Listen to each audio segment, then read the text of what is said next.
마이너스 증가 우려까지 나왔던 일자리 사정이 추석 경기와 폭염 해소 등의 영향으로 최악의 상황은 면했습니다. 하지만 지난달 실업자 수가 외환위기 이후 역대 9월 가운데 가장 규모가 큰 102만 명을 기록하는 등 고용 전망은 여전히 어둡기만 합니다. 염현석 기자의 보도입니다.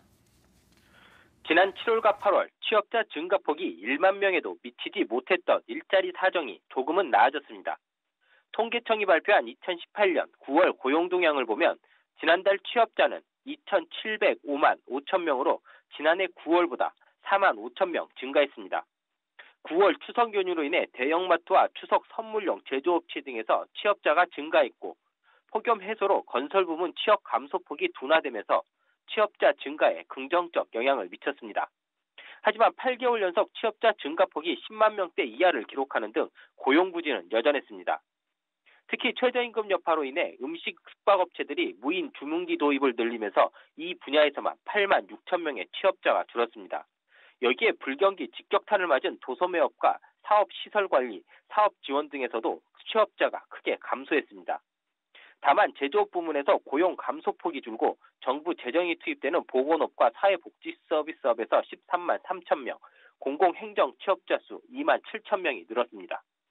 하지만 실업자 수가 9개월 연속 100만 명을 넘기는 등 전반적인 고용 상황은 여전히 좋지 않습니다.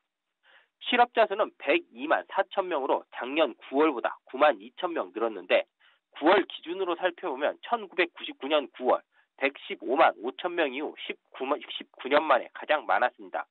실업률은 3.6%로 작년 9월보다 0.3%포인트 증가해 2005년 9월 이후 9월 기준으로 13년 만에 최고치를 기록했습니다.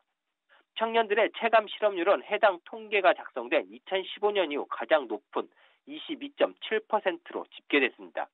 이에 대해 기획재정부는 7월, 8월 대비 고용 증가폭이 소폭 개선됐지만 여전히 엄중한 상황이라며 가용한 정책 수단을 총동원해 맞춤형 일자리를 지원하겠다고 강조했습니다.